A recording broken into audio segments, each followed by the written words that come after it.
275 сотняў арышту і 14,5 тысяч рублёў штрафаў. Такі вынік працы беларускіх суддзяў за першы тыдзень чэрвеня. Праваабаронцы з праваабарончага цэнтру «Вясна» палічылі, колькі ж людзей пацярпела ад дзеянняў беларускіх судоў у першы тыдзень чэрвеня. Што спадарства важна, што найбольш каралі актывістаў сталічных мікрараёнаў Цівалі, Сухарова і Прытыцкага. 275 сотняў арышту і 14,5 тысяч рублёў штрафу. Такія вынікі спадарства. Вітаю, гэта студыя Белсат. Мяне завуць Віталь Бабін. Наш традыцыйны нядзельны эфір. Заахвочваю глядзець нашу трансляцыю ў сацыяльных сетках, ставіць лайкі ў YouTube. Гэта дазволіць нашаму эфіру трапіць у тренды і ў большай колькасці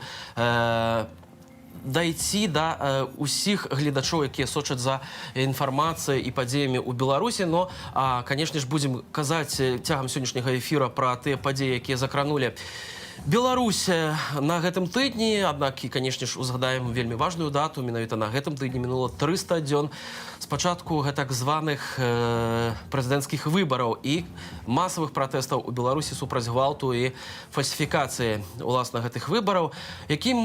Якімі былі гэтыя 300 дзён, давайте узгадаем ужо цяпер у нашым наступным матэрыяле.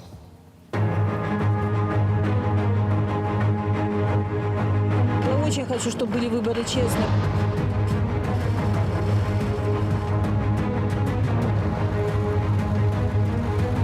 Это вы ее сделали, бедолагу, главным конкурентом? Молодцы! Это люди, единая сила, это Беларусь наша. Позвоните в Следственный комитет Центрального аппарата, пускай направляют оперативно-следственную группу сюда.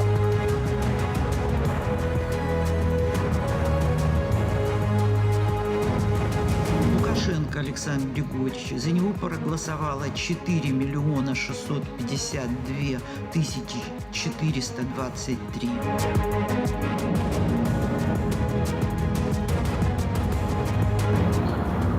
Самое страшное, что кто-то весит за его смерть.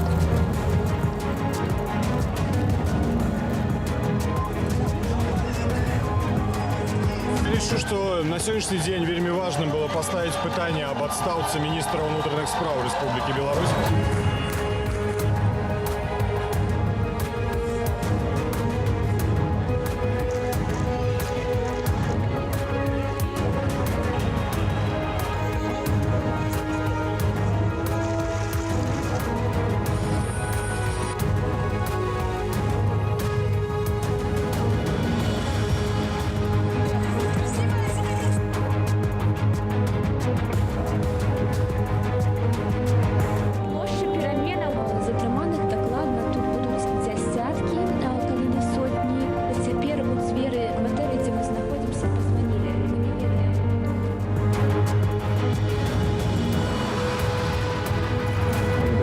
Сколько попросит прокурор.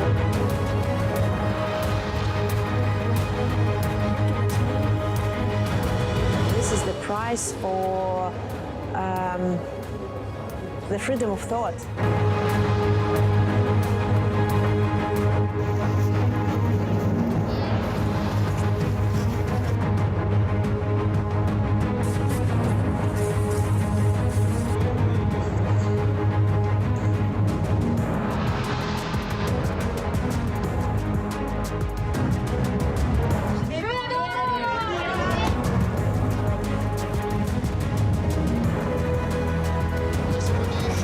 Тщательного дела.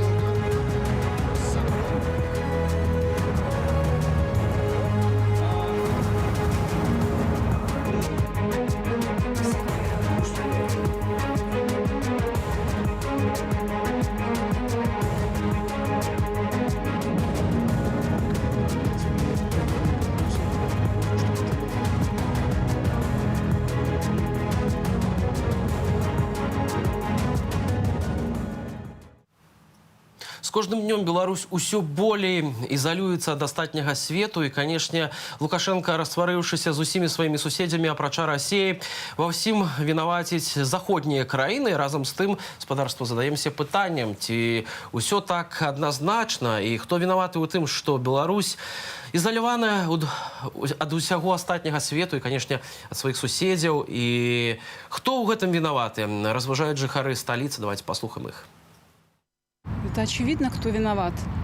Просто сейчас нужно думать, наверное, не об этом, а как ситуацию изменить, что нужно сделать, чтобы люди не страдали. Самое печальное, что страдают люди. Ну, думаю, что виновата власть наша.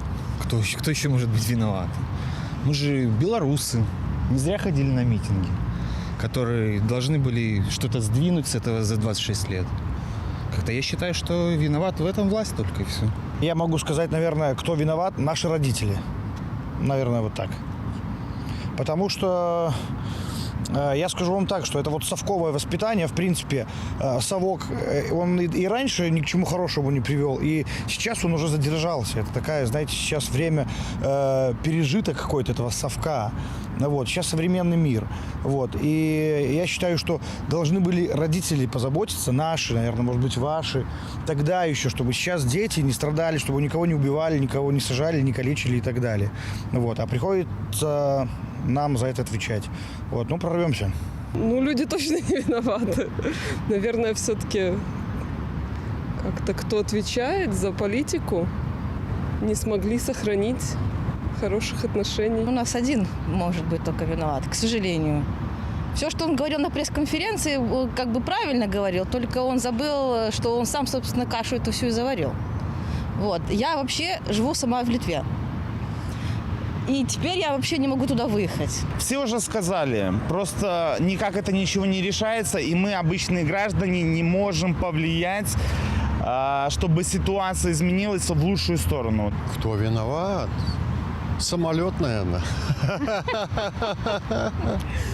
А кто еще будет? Самолет. Зачем он там летал? Не знаю, но я не вижу ничего хорошего в будущем. Вот что я могу точно сказать. То есть, по-моему, все довольно плохо. И все идет хуже, чем оно сейчас есть. Хто виноват, гэта не асноўнае пытанне. Што рабіць, каб гэта бы не было? Ну, так само я на яго не адкажу. Але тое, што вы кажаце, факт. Ну, нашы адносіны сапсаваныя, гэта не прыведзе ні да чага добрага в ближайшей будучыні. Это очень провокационный вопрос. За ответ на нечестно можно и посадить. Я думаю, ответил на этот вопрос. На гэтым тыдні Святлана Ціхановская з афіцыйным візітам наведала Польшу. Былі сустрэчы на вышэйшым узроўні, у тым ліку з прэзідэнтам краіны Анджеем Дудай. У нас зараз уже на сувязі прэсавая сакратарка Святлана Ціхановская. Ганна Красуліна, вітаю вас. Добрый день. Спадарня Ганна, як ацэньваеце гэты візіт Святланы Ціхановскай у суседнюю Польшу? Ну, вы знаете, эти визиты, скажем так, они идут уже один за другим, вы сами понимаете, их много. Но как мы оцениваем? Мы оцениваем как объединение всех сил для борьбы с этим режимом. И каждый раз, когда мы разговариваем с самыми большими, самыми высокопоставленными политиками мира и отдельных стран, мы видим единство в этом вопросе. Напомню, что еще в понедельник, вторник Светлана Тихановская посетила Таллин, Эстонию. Эстония будет председательствовать, уже председательствует с 1 июня в Совбезе ООН. Соответственно, обещают поставить вопрос Беларуси в Совбезе ООН и не упускать его из виду, чтобы он был в приоритете.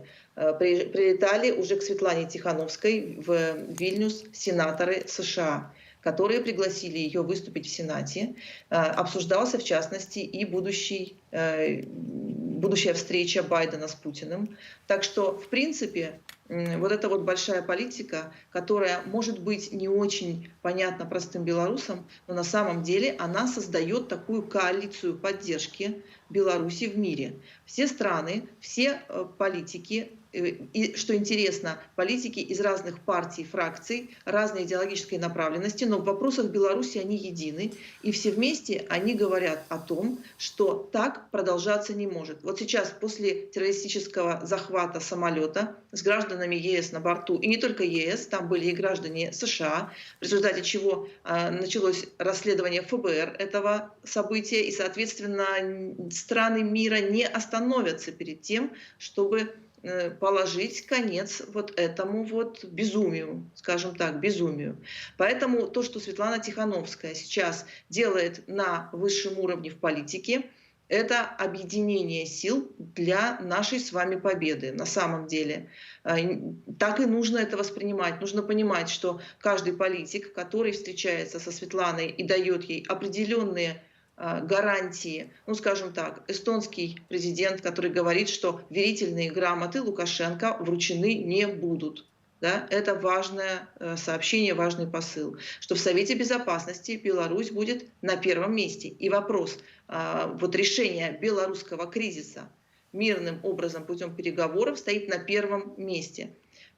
Соответственно, посещение Польши, в котором Светлана встретилась с лидерами солидарности и обсудила с ними опыт их борьбы. Она встретилась, кроме политиков, она встретилась также с семьей Романа Протасевича. Они провели совместную пресс-конференцию во Вроцлаве.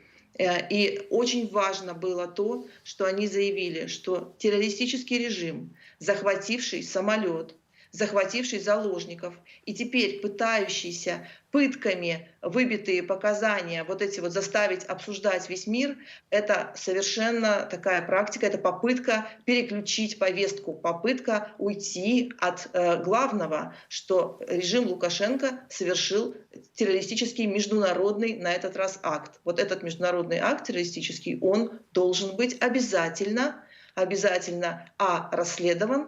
И мы знаем, что сейчас Генеральная прокуратура Литвы, Генеральная прокуратура Польши, а также ФБР занимаются расследованием. И, соответственно, все виновные будут определены, и мы скоро услышим. И это будет на уровне мировой политики обязательно, ну, скажем так, использовано. На это никто не закроет глаза. Вот теперь уже на это никто не закроет глаза. Поэтому помощь нам, ну, скажем так, собирается вокруг нас. Так, что еще у нас по Варшаве? Себастьян Курц позвонил сразу Светлане после событий со Степаном Латыповым. Тоже это канцлер Австрии, как вы знаете, и Австрия для нас очень важная страна в том смысле, что вот что еще делает Светлана на высшем уровне, она всегда запрашивает, помимо широких санкций и коалиции в этом вопросе, она запрашивает помощь по поиску активов и счетов, кошельков режима и блокированию. Это тоже, вы сами понимаете, очень хороший посыл, потому что необходимо сделать, чтобы Лукашенко стал токсичным не только для граждан страны, но и для всех своих союзников, включая внутренних. Вот когда его сольют его товарищи по вот этим преступлениям, его подельники, вот тогда и сольют, тогда все это закончится достаточно скоро. Что пакуль ніхто не зачыняе, канешне, вочы вось на гэты інцыдэнт самалётам Ryanair з арыштам Романа Протасевича, аднак Расія ўсё ж такі зачыняе вочы вось на гэты ўчынак. Ёсць таксама меркаванне, што расійскія спецслужбы таксама датычныя былі да гэтага інцыдэнту, а вось літаральна учора сёння генеральны сакратар НАТО Йенс Столтенберг заявіў, што яны будуць вельмі уважліва сачыць за супрацай Масквы і Мінска. І у выпадку нейкіх зрухаў вось у гэтай супрацы альбо нейкіх там дзеянняў такіх актыўных, НАТО будзе вельмі, ну, так сур'ёзна рэагаваць на гэтыя дзеянні. Мы пільна і вельмі уважліва сочым за тым, што адбываецца ў Беларусі. Вядома, мы гатовыя ў выпадку неабходнасці абараняць кожнага саюзніка ад любой пагрозы, якая зыходзіць ад Мінску і Масквы, адзначыў Столтенберг у інтэрв'ю нямецкаму выданню Welt am Sonntag. Спадарня Ганна, як вы расцэньваеце вось гэтую заяву генерального сакратара Альянсу, ці гэта дадае аптымізму у офисе Светланы Тихановской в этом лику? Конечно. Дело в том, что вы сами понимаете, вот эти заявления, они сделаны на таким дипломатическим языком. А на самом деле это заявление, в общем-то, это очень серьезное предупреждение России, во-первых, о том, что ни в коем случае никто из российских предприятий и России на государственном уровне не должен сотрудничать с подсанкционными предприятиями режима. Вот тех 9 предприятий, о которых сейчас возобновление санкций в отношении которых началось, ни одно предприятие России, которое с ними будет сотрудничать, не уйдет также от санкций. То есть, во-первых, это об этом заявление. Во-вторых, это заявление о том, чтобы поостереглись в дальнейшем поддерживать Лукашенко, потому что он является международным террористом. И в-третьих, между строк просматривается, что ФБР ведет расследование, и сейчас будет доведено до конца и выяснено реально, кто принимал участие помимо КГБ во всей этой так блестяще проведенной спецоперации. Так что мы увидим, и это реально, я уверена, и о чем и говорит вот это заявление, что это будут совершенно реальные конкретные действия. Поэтому та пропагандистика, которая рассказывает, как сейчас Путин на встрече с Байденом будет ему что-то диктовать, а Байден будет что-то у него выкупать, вот я думаю, что совершенно иначе пройдет эта встреча, но мы скоро это с вами увидим. До речі, што датычыць санкцыяў, відавочна, што ўлады Беларусі вельмі нервуюцца, аднак і разам з тым уводзяць нейкія контрсанкцыі супраць таго Вашынгтону, якія, ну, што праўда, смеху вартыя. А вось прэм'ер-міністр Беларусі Роман Галоўченко заявіў, што ў адказ на санкцыі Беларусь адмовіцца ад заходніх тэхналогіяў і тавараў, і што, прынамсі, тавары і тэхналогіі можна на 90% закупаць у тым жа Кітаі альбо ў Расіі. Як бы вы гэта пракаментавалі? Ну, так атрымоўваецца, што ў такім выпадку, калі такія контрсанкцыі будуць прынятыя, то пацерпяць у першую чаргу самыя ж беларусы, правда?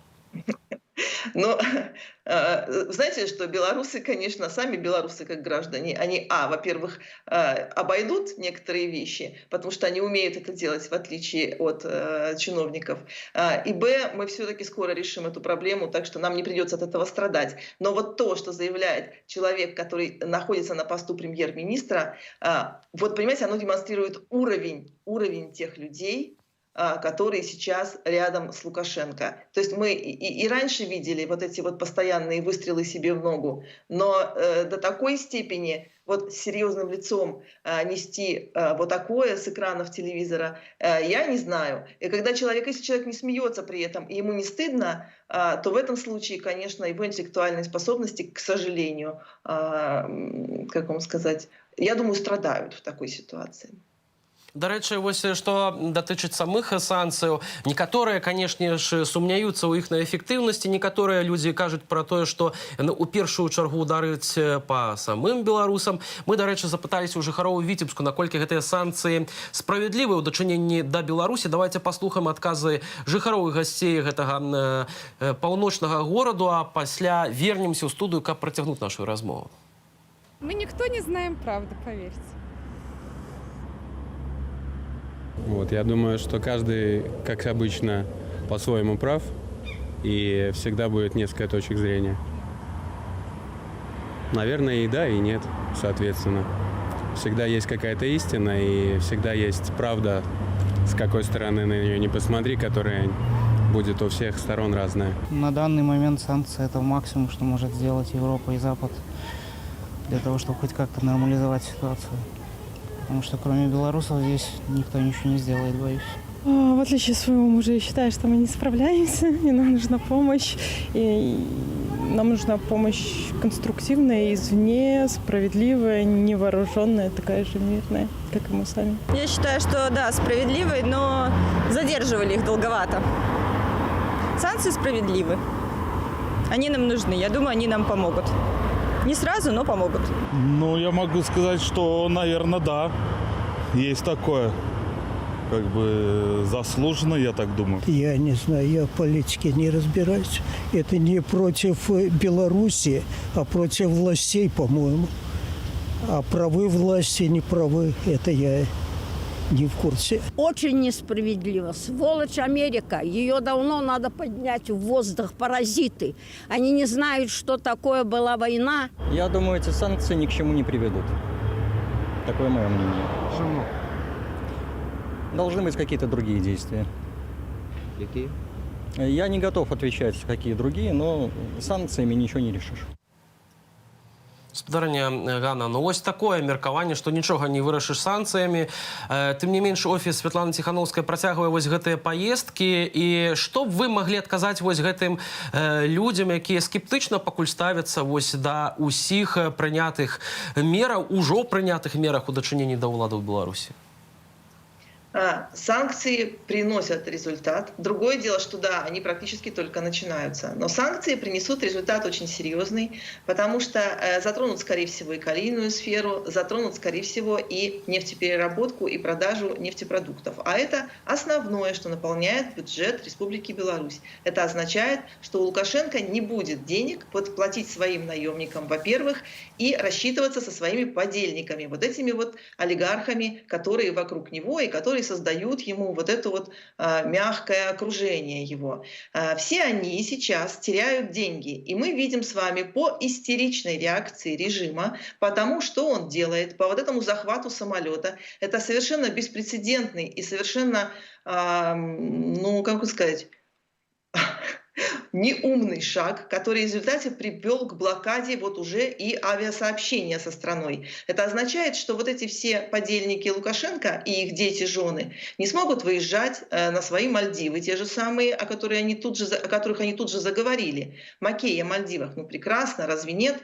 Так вот, они реально оказались в очень плохом положении после введения санкций. Это ударяет по их кошельку в первую очередь.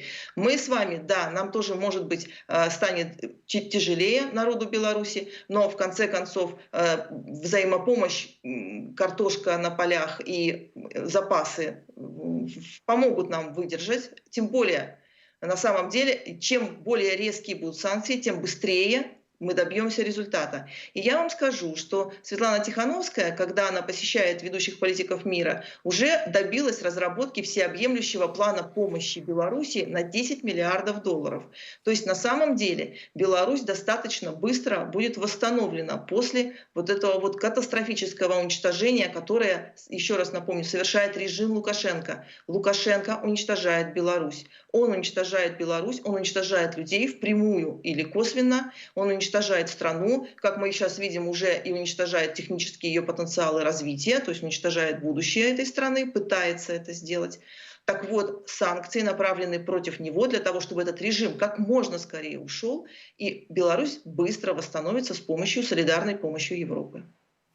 Дзякуй вялікі за гэтую размову і за гэтую інфармацыю. З намі была на сувязі Ганна Карасуліна, прэсавая сакратарка Святланы Ціхановскай. Дарэчы, спадарня, Ганна закранула тэму Сцяпана Латыпова. Нагадаю, што гэта жыхар плошчы Пераменаў, які быў арыштаваны яшчэ летась людзьмі у цывільным. Пазней, падчас разгляду судовага працэсу над ім, мужчына паспрабаваў скончыць жыццё самагубствам менавіта падчас разгляду гэтага працэсу ў савецкім судзе Менску.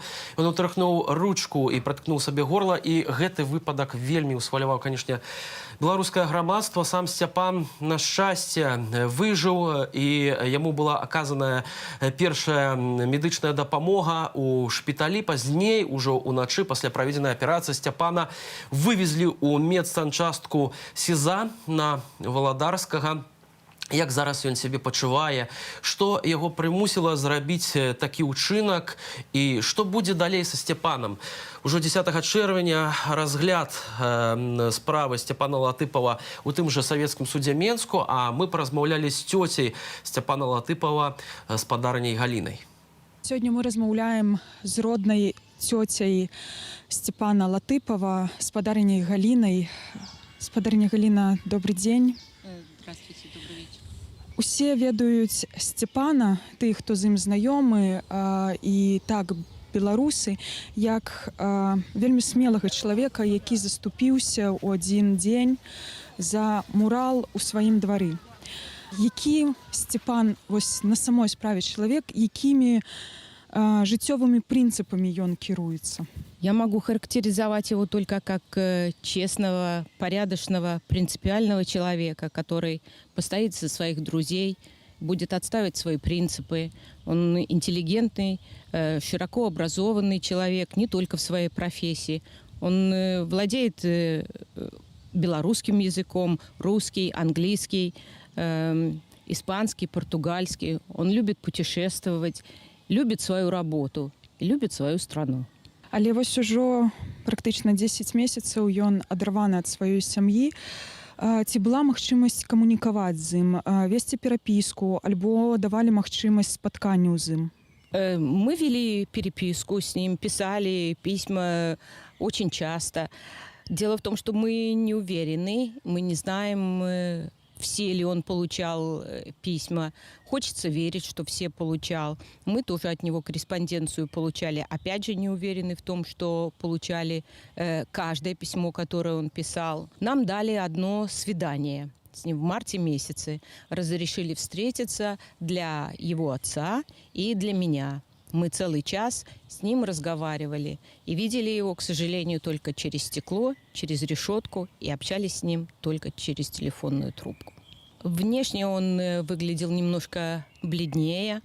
Обычно он всегда такой загорелый и вообще он смуглый. Так старался шутить. Я так думаю, что он старался шутить больше, чем чтобы взбодрить нас. Свидание пролетело очень быстро. Конечно, можно было бы говорить часами, потому что мы не видели его уже так долго. Но стойкость и жизненная позиция его все равно даже просвечивалась через эту бледность. Пачалося судовае разбіральніцтва і тое, што адбылося на судзе, на вашу думку, чаму гэта адбылося? Чаму Сцепан, як я разумею, чалавек, які вельмі любіў жыццё, пайшоў на такі ўчынак? Это был жест отчаяния, протест.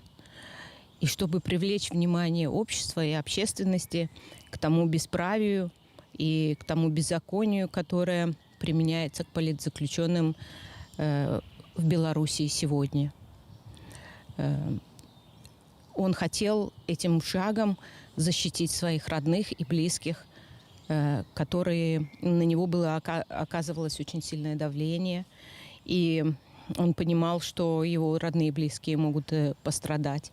И это, скорее всего, подтолкнуло его на такой крайний поступок. Наколькі я разумею пра тое, што на яго аказваецца нейкі ціск, пра тое, што ён знаходзіцца ва ўмовах закрытай камеры, як называюць прэс-хаты, вы, родныя, не ведалі пра гэта, то есть ніякім чынам ён пра гэта не паведамляў раней? По всяким слухам мы слышали, и, в общем-то, мы знаем, что давление оказывается на политзаключенных, и на суде он об этом в открытую сказал, что 51 день он находился в пресс-хате, то есть его вскоре после нашего свидания с ним его перевели в другую камеру. До этого он сидел в адекватной, нормальной камере. После этого его перевели в камеру с уголовниками и с психически неуравновешенными людьми. И иногда ему приходилось даже не спать ночами, потому что он опасался за свое самочувствие и свое здоровье. Что вам ведомо про его стан? Як он себя почувает? Нас удивило то, что за такое короткое время ночью, в день, который была проведена операция, после ему зашили рану, он был на ИВЛ какое-то время после операции, в реанимацию. И через несколько часов после этого его поздно ночью перевезли опять в СИЗО, но в другую камеру. Самочувствие его сейчас удовлетворительное. Он находится в камере медсанчасти СИЗО. Состояние удовлетворительное, рана была обрабатывается, и ему еще колят антибиотики, так как у него пневмония, недолеченная пневмония от перенесенного в СИЗО ковида. А самочувствие у него удовлетворительное сейчас. но больше никакой информации нам не дают, так как нам и не дали вразумительную информацию в больницах. Спадарня Галіна, я дзякую вам за смеласць, за шчырасць у гэтай размове. Вашай жа сям'і хачу пажадаць сілаў, трымацца, перанесці гэтае выпрабаванне, і Сцепану таксама сілаў, здароўя моцнага. Гледачам жа Белсат я нагадваю, што мы размаўлялі з роднай цёцяй Сцепана Латыпова, спадарняй Галінай. На гэтым тыдні ініцыятыва народа да крызіснае ўпраўленне ініцыявала мітынгі і намётавы лагер на польскім баку з Беларусі, а таксама на літоўскім баку, на літоўска-беларускай і польска-беларускай межах для таго, каб прымусіць альбо паспрабаваць прыспешыць кіраўніцтва Еўрапейскага звязу прыняць як мага хутчэй санкцыі ў дачыненні да рэжыму Лукашэнку, уласна з мяжы польска-беларускай. З намі на сувязі кіраўнік народнага антыкрызіснага ўпраўлення Павел Латушка. Спадар Павел, вітаю вас. Добрый дзень. У якой атмасферы праходзяць вось гэтыя мітынгі? Ужо учора яны распачаліся. Як ацэньваеце іх? Ну, вельмі пазітыўна. За ўчарашні дзень, праз мітынгі, праз палатачны гарадок, які мы стварылі на пагранпераходзе Баброўнікі Бераставіца з польскага боку, прайшло больш за 200 чалавек. Таксама нас падтрымлівае дыаспора ў Літве. Таксама вельмі важна. Спрабуюць нашы сябры ў Украіне, трошкі ім там з мясцовымі ўладамі не даецца дамовіцца. На жаль, будем спадзявацца, што яны такія згоду атрымаюць. Так што атмасфера вельмі цудоўная. Вы ведаеце, і практычна няма ні аднаго аўтамабіля, які бы кіроўца не паказваў бы знак перамогі альбо не сігналіў нам. Практычна няма, на жаль, аўтамабіляў з беларускага боку легкавых. Так што перамяшаюцца праз мяжу толькі фуры. Вось з гэтымі фурамі, з гэтымі кіроўцамі гэтых фур, якія ўязджаюць на тэрыторыю Польшы з Беларусі, ці не было нейкіх канфліктных сітуацый вось за час гэтых мітынгаў? Абсолютно не. Я скажу, что еще раз падтрымліваюць нас водители больших грузных фур. Разгалі сегодня таксама у лёткі, прайшліся по чарзе. Яна вельмі велізарная стварылася. Я думаю, что будет только павялічвацца после того, як мы пройдем до блокады дороги. И было вельмі станоўчае ўражанне. Люди адказвалі: жыве Беларусь, асабліва беларускія кіроўцы. Але таксама і кіроўцы з России, з Казахстану вельмі станоўча рэагуюць на нашу акцию, бо яны разумеюць тое, што дзеецца ў Беларусі. Нават приехали тут беларусы, якія працуюць у Польшы, нават жывуць тут недалёка мяжы з беларускага боку, каб проста апынуцца тут побач, ведаеце, пабачыць фактычна Беларусь, хаця ж бы здалёка, але праз гэты пагранічны пераход. Конечно, шмат людзей успамінае думкамі і не хоча быць у Беларусі. Вось учора ўночы, калі быў палатачны гарадок, мы сядзелі каля вогнішча, і кожны расказваў сваю ўласную гісторыю. І гэтыя гісторыі жудасныя, але вельмі кранальныя. Расказвалі, як сядзелі на Акрэсціна, як былі затрымлены яшчэ ў жніўні. Расказвалі людзі, як паважанага ўзросту кабеты, пра тое, што ў іх 4 адміністратыўныя справы, яны самі з Пружанаў. Вельмі, ось чуеце, кіроўцы нас падтрымліваюць, вельмі хочуць вярнуцца дадому. І ў кожнага свая гісторыя. Шмат студэнтаў, дарэчы, прыехала, якія адлічаныя з ВНУ беларускіх, і беларускі дзяржаўны універсітэт, беларускі ГПУ, дзяржаўны педагагічны універсітэт. Так што вельмі моладзь нас падтрымлівае. І асаблівая, все-таки асалода, тое, што дзеячы культуры разам з намі. Менавіта вось пратэсная культура. І зараз будуць выступаць нашы калектывы, так што гэта фактычна і цікавае відовішча. Могуць прыехаць усе жадаючыя на канцэрт на мяжу. Польскія музыканты нас падтрымалі. Это таксама цудоўна. Шмат сродкаў масавай інфармацыі. У прамым эфіры і ТФН-24, і Пальсат, і Евроньюз прыехала практычна ўсе буйныя СМІ, якія акрэдытаваны тут у Польшы, і Reuters. Так што вялікае зацікаўленне нашай акцыі. Гэта вельмі важна. Спадар Павел, наши корэспандэнткі пабывалі яшчэ на літоўска-беларускай мяжы, паразмаўлялі з удзельнікамі гэтых мітынгаў. Давайте іх паслухаем, вернемся ў студыю, каб працягнуць нашу размову. Да просто поближе к родной земле просто. Да, подышать воздухом белорусским. Если власти Европы не прислушиваются к скорейшему введению санкций против Беларуси, реальных санкций, а не разговоров, мы планируем перекрывать грузовые потоки с Беларуси в Литву и обратно для белорусского транспорта. Хотим сказать людям, что Беларусь, по сути, становится концлагерем. И, возможно, недалек тот день, когда здесь вырастет новая Берлинская стена. Мы просим, мы требуем, мы хотим, чтобы нам помогли вернуться домой. Перш за все, хотим підтримати акцію наших суайчинників у Польщі, ініційовану Павлом Латушком. Мы хочем, чтобы звернулась увага больше на проблему Беларуси. Если бы мы это сделали на той стороне границы, нас бы уже давно запаковали, избили, может быть, даже убили и бросили в тюрьму. А меня с этим плакатом, я не знаю, что бы со мной сделали. Я бы была злостным террористом, возможно, бы расстреляли, если бы я дожила до расстрела.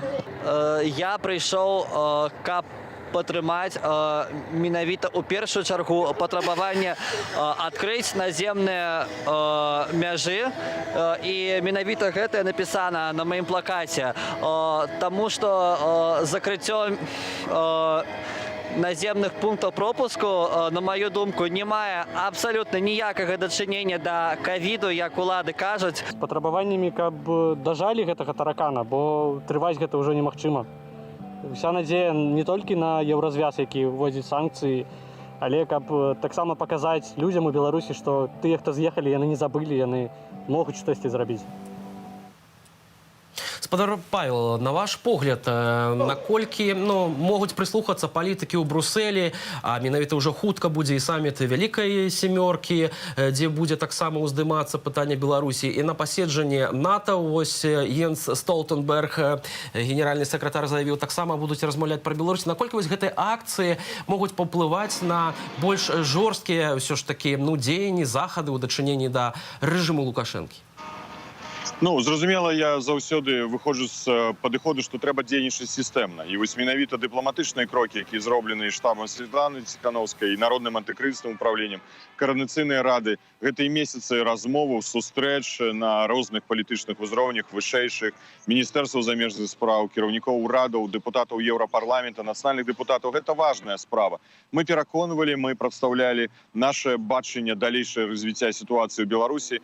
Хтосьці нас пачуў, хтосьці не прыслухаўся, і, на жаль, сітуацыя развіваецца ў вельмі дрэнным кірунку. Мы таксама з вами, і вы як прадстаўнік мас-медыа, ведаеце, наколькі важна для еўрапейскай грамадскасці, каб тэма існавала ў сродках масавай інфармацыі. І пра тое, што адбываюцца палітычныя кантакты, пра гэта пішуць прэса, пра тое, што мы праводзім грамадскія акцыі тут, аб гэтым таксама будзе пісаць прэса. І зразумела, што гэта наш грамадскі ўплыў на думкі, на рашэнні, якія могуць прымацца палітыкі. З іншага боку, я шчыра скажу, што есть нейкая стомленасць ці незразумеласць, можа неправільна сказаць, стомленасць, незразумеласць, што столькі месяцаў мы прапаноўваем рэальныя, канкрэтныя, ясныя, зразумелыя крокі, а Еўрапейскі Саюз чакае, і думае, што сітуацыя само сабой вырашыцца. А людзі гінуць у турмах, людзей рэпрэсуюць, все больш і больш палітычных зняволеных, адбываецца гвалт у адносінах да людзей. Мы ўсе гэтыя факты ведаем.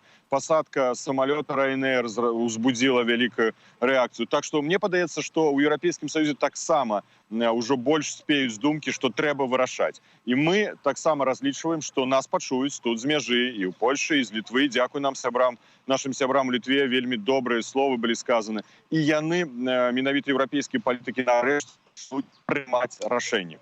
А рашэнні, які мы чакаем, рэальныя эфектыўныя санкцыі. Калі яны будуць эфектыўныя, яны будуць кароткатэрміновыя. Яны не дазволяць разваліць эканоміку нашай краіны, але змусіць рэжым вызваліць палітычных зняволеных і перайсці усім нам да новых выбараў.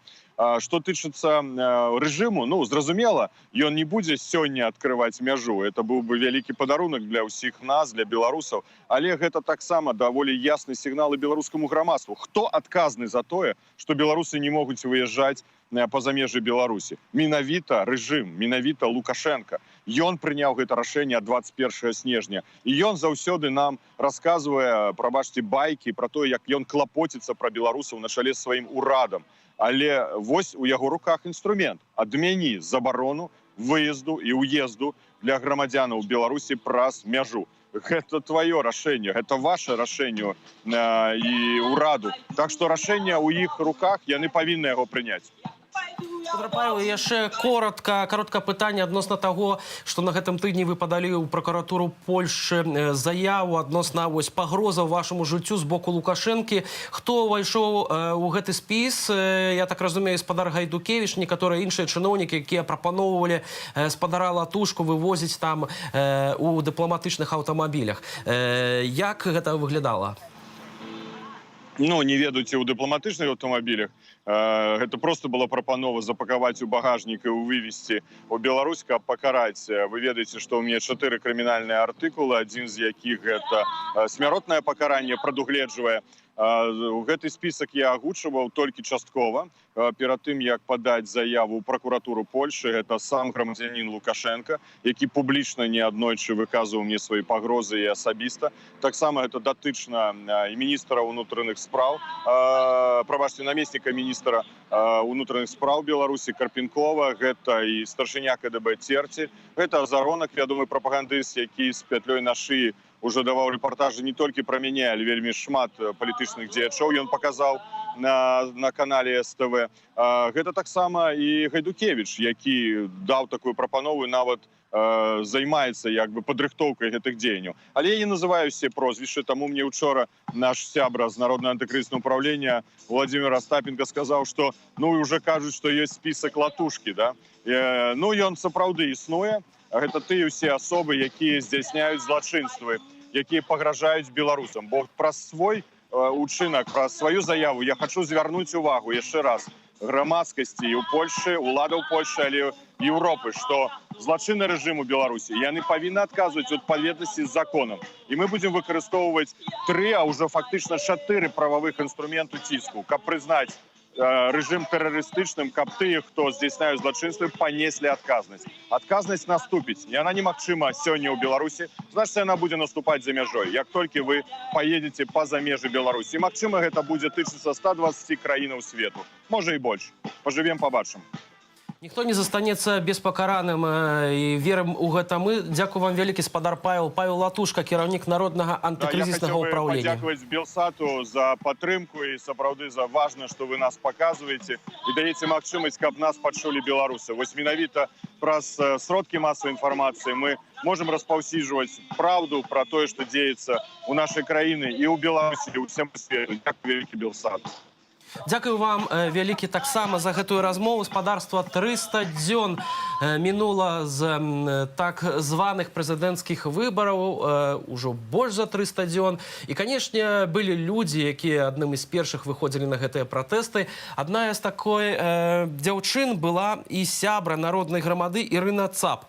Праз пераслед яна была вымушаная выехаць з Беларусі у суседнюю Літву у красавіку гэтага года. Пра тое, як яна зараз адчувае сябе у Літве, а таксама пра тое, што яна плануе рабіць у будучым, даведаемся з наступнага матэрыялу. Это было что-то невозможное, потому что когда ты идешь по городу и все в белокрасных белых флагах, когда люди кричат, машины сигналят, такого никогда не было в нашей стране, никогда не было такого духа свободы. Конечно же, было очень страшно в некоторых моментах, когда ты идешь и возле тебя куча автозаков, куча фашистов, которые бегают, потом зажимают тебя к стене. У них были еще электрошокеры, они ломают тебе руки, они ломают руки другим людям. Там и дети были, которые попадали в эти котлованы вот этого вот всего насилия. Я не думала, что меня могут принять, запихнуть в микроавтобус, потому что я, активист, но... То есть, угрозу, я не считала, что я представляю такую большую угрозу, чтобы меня нужно было похищать. И тогда остановился микроавтобус, и когда уже оттуда вышло 3 фашистов, я поняла, что все. Но, к сожалению, людей вокруг меня не было, то есть улицы были пустые, я начала кричать, вырываться, но никто не слышал, не видел. Меня просто запихнули в микроавтобус, забрали все вещи, отключили сразу телефон, но... Было впечатление, что они не были уверены, что они меня задержали. Они начали спрашивать мою фамилию, я сказала, что я им не скажу. Если вы меня задержали, значит, вы знаете мою фамилию. Тогда они назвали мою фамилию, мы поехали, я не знала, куда мы едем. Меня привезли в РОВД, и меня держали там весь день. То есть я там сидела где-то часов 8 или 8,5. Но у меня была одна радость, что чем дольше меня не отпускают, я понимаю, что на Комаровке все круто, все хорошо. Чем больше меня держат, значит, там все хорошо. Ну, конечно, после этого возле нашей квартиры, в общем, я смотрела в окно, увидела какое-то странное движение. Потом я сказала маме, и мы поняли, что возле нашего дома стоят несколько машин с тихарями. Я не могла ходить на работу, мы сидели дома и не могли выходить. Нам передавали таксистам посылку, сестра, чтобы у нас была еда. И после этого сначала мне пришлось убегать с переодеваниями, чтобы можно было еще с собой побольше вещей вынести, которые для пикетов понадобятся. А моей матери пришлось убегать позже, тоже с переодеваниями. И потом на следующий день, как она сбежала из дома, ее взяли на Комаровке, она сидела на кресте на 30 суток. Наверное, я подумала, что если уже похищают таких людей, как меня, значит, они боятся. Что им так страшно того, что будет с ними, когда будет честный суд в Беларуси, когда их будут судить по закону, что они очень боятся, очень боятся. Это вот фашизм чистой воды. Я никогда не думала, что меня будут приставлять к стене, и рядом будут стоять фашисты с оружием, и бить тебя дубинкой, и могут быть еще наставить на тебя пистолет и в тебя выстрелить. То есть, это вот, знаете, как в деревню приходили, в сарай загоняли, а если выбегал, то тебя расстреливали. Вот такая вот ситуация была. Поэтому как можно было не выходить? Выходишь, да. Выходишь, несмотря на преследование, несмотря на то, что тебе пришлось лишиться дома, потому что, не сразу вычислили, мы тогда же телефон, и все это же очень легко вычисляется. Пришлось, слава богу, были люди, которые приютили и дали крышу над головой. Конечно же, я поняла, что все, они начали звонить, разыскивать на работу, и за дней 5 мы собрали вещи, нашли обходные пути, чтобы выехать из Беларуси, потому что с локдауном сейчас это проблематично. И да, нам пришлось бежать, мне, моей матери, еще нашим товарищам. У нас вели лесом, потом плыли на резиновых лодках через реку, потом полем, и потом, да, пришлось бежать из страны. Я никогда не подумала в жизни, что такое будет в моей жизни, что я вот так вот буду убегать из собственной страны. Когда вы уже оказались в Литве? 18 апреля. А не шкодуете, что выходили на послевыборные протесты и чему? Не жалею ни капельки. Выходила до самых последних протестов. Выходили мы и на дворовые. И я считаю, что результат есть. Лукашенко, я считаю, осталось недолго. И я скажу, что я думаю, что, скорее всего, осенью все это закончится и Лукашенко не будет. Спадарства, ёсць інфармацыя, якую распаўсюджваюць тэлеграм-каналы. Амапавец ударыў чалавека на дыскатэцы ў Асіповічах. Па рознай інфармацыі, атрыманай з розных крыніцаў, гэта здарылася на суботняй вечарынцы ў рэстарацыі «Пралеска». Сотруднік Амапу ударыў мужчыну, і тот памёр. Паведамляюць, што мужчына, якога ударылі, быў вайскоўцам, а супрацоўнік Амапу быў у гэты дзень выходны, то бок не пры выкананні сваіх службовых абавязкаў. Разам з тым, у нас ужо зараз на сувязі былы працаўнік Генеральнай пракуратуры Беларусі, сітуацыйны аналітычны цэнтр пры ініцыятыве «Байпол» Олег Талерчык. Спадар Олег, вітаю вас.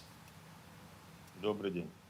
Спадар Олег, ці вам нешта вядома пра гэты выпадак у Асіповічах, ці ініцыятыва «Байпол» нейкую інфармацыю таксама атрымоўвала? Признаюсь, что по этому случаю пока я не в курсе. Это новость. Спадар Олег, менавіта ініцыятыва «Байпол» ініцыявала план «Перамога».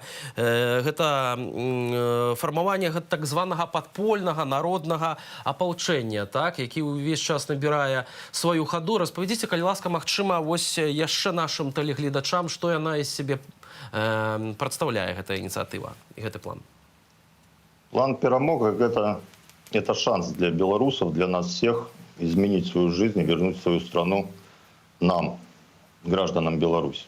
План «Перамога» формируется по принципу воинского учета, и каждый белорус, если он хочет жить в этой стране и хочет видеть свое будущее цивилизованным, должен записаться и принять участие в этом плане. Пройдя регистрацию в чат-боте, полностью анонимную регистрацию, база данных чат-бота находится на защищенных серверах в зашифрованном виде. Каждый белорус становится участником плана «Перамога».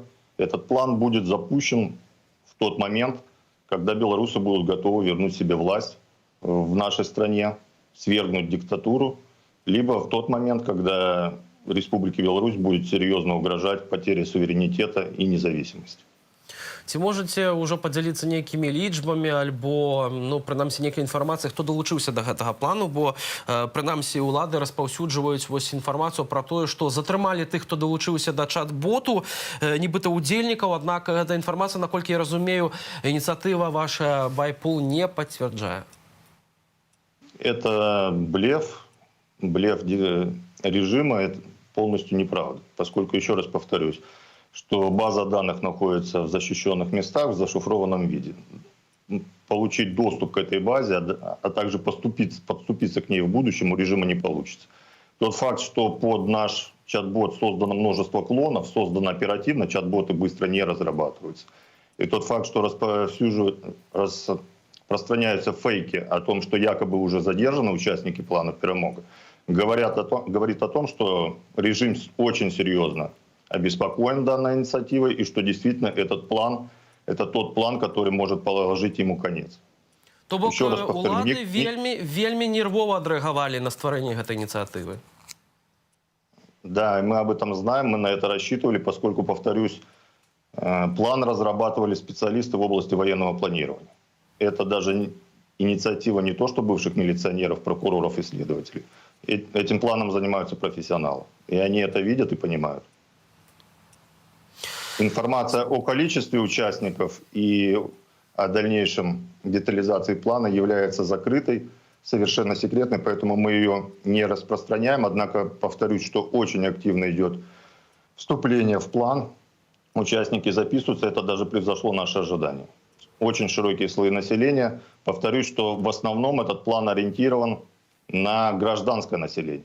Не на тех людей, которые в погонах и военизированные формирования, поскольку их в республике относительно всех граждан Республики Беларусь достаточно немного. Мы рассчитываем в первую очередь на гражданское население. Хотя и военные тоже активно уже подключаются к нашему плану.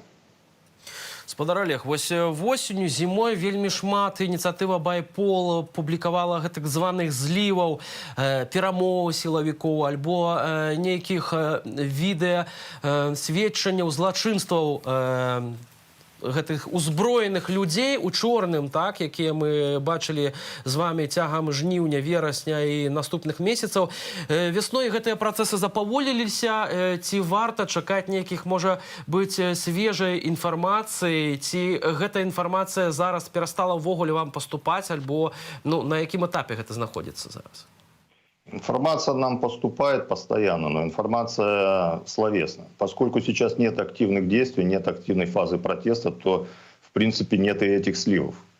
Люди с нами сотрудничают, поступает оперативная информация, которую мы не всегда озвучиваем, поскольку она, во-первых, соблюдаем режим секретности, а во-вторых, как все знают, мы обычно подкрепляем свои утверждения фактологией, либо документальной, либо видеосвидетельством. Но поскольку сейчас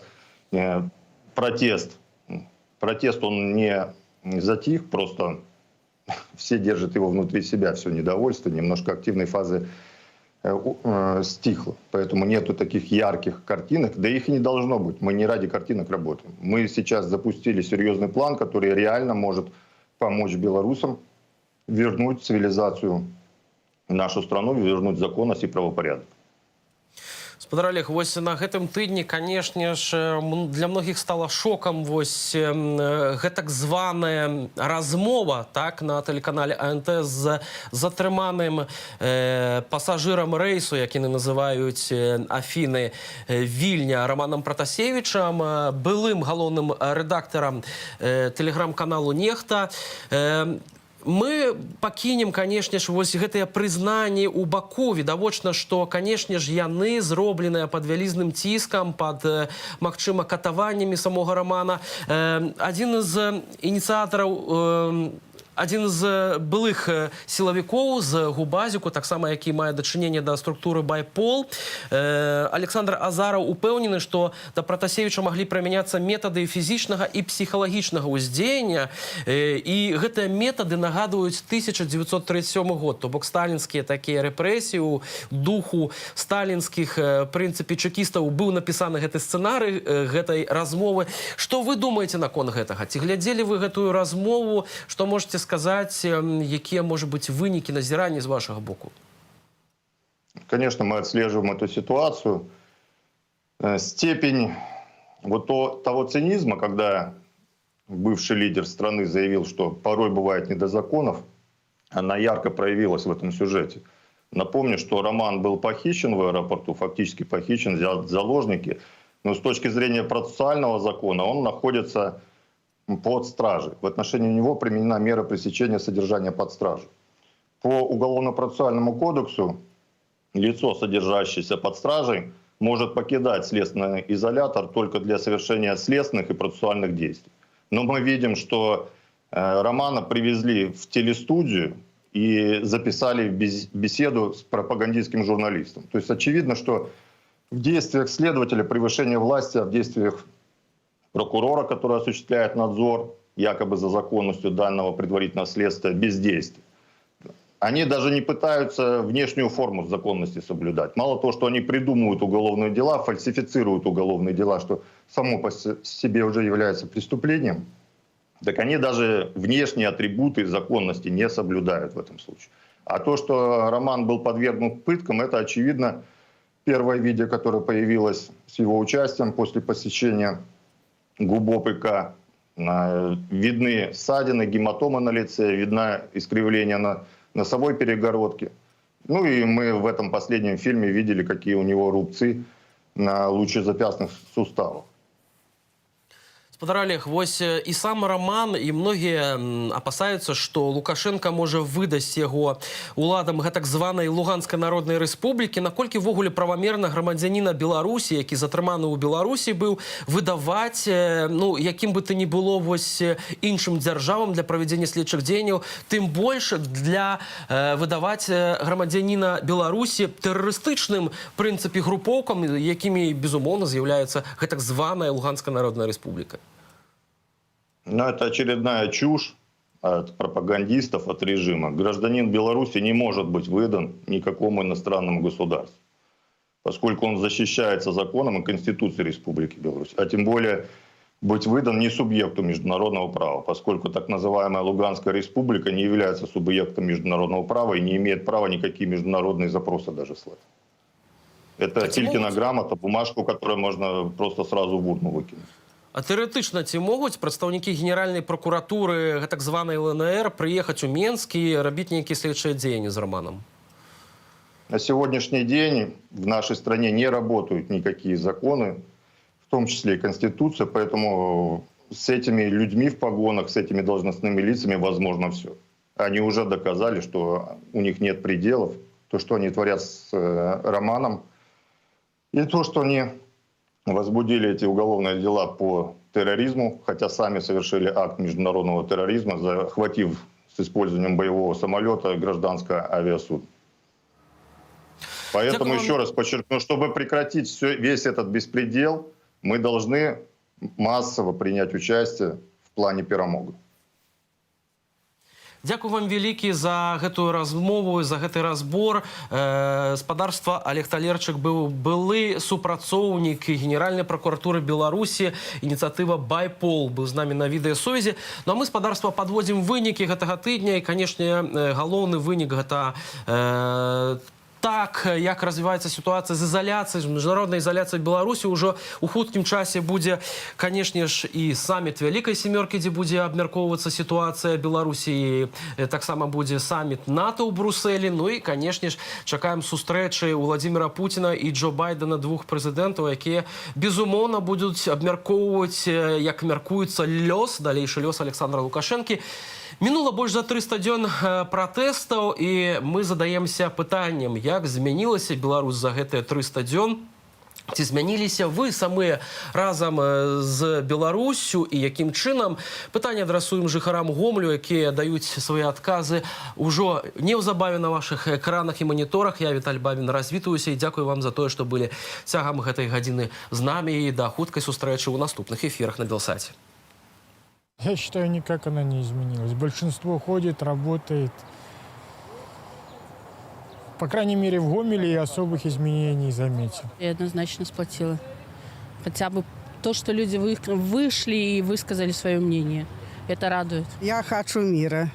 Хочу, чтобы жили мои дети, мои внуки, чтобы все вокруг люди. Только мира, больше ничего. Никаких этих расприй, никаких ничего. Все у нас прекрасно. Страна, красоты кругом. Только хочу мира. Противостояние есть между людьми. Так называемые партистуны и абатики. Ну, хотелось бы мира, конечно.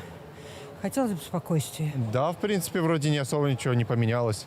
Ну, там первые месяцы что-то пытались изменить, но в итоге ничего не поменялось. А так, в принципе... Хотелось бы, конечно, чтобы поменялось, но ничего не меняется. Протесты, они ничего не дают, просто баламутят народ. Я вообще-то не жалуюсь. Как бы мы живем, работаем. Это кто не работает, так в основном протесты всякие придумывают. А так что? И насчет Евросоюза хочу сказать, что это, не знаю, то ли они боятся уже нас, что уже не хотят, чтобы мы развивались дальше. Вот эта точка мнения моя. Изменилось? Не знаю, мне кажется, ничего не изменилось. Люди тише стали и все. Потому что никто не хочет на ЕВС ехать. Я уже сам там побывал, мне хватило, честно. Ну, вроде бы все успокоилось. Нормально, живем, как и жили. Ну, изменений никаких, но я против этих противостояний. Против. Я думаю, белорусам нужно окрепиться. Мир меняется, ситуация везде становится более жестокой. Только сильное плечо, поддержка семьи, друзей спасет в этой буре, которая на нас уже надвинулась, но пик ее еще впереди. Как говорил Иисус Иосифович Христос, пусть тот, у кого нет меча, продаст одежду и купит меч. Хуже стало то, что общество страдает. Вот и все. Страдают люди, мои знакомые. А я сейчас буду плакать. Сложно. Все сложно. Хочется, чтобы наконец-то мирное небо было над нашими детьми и над нами.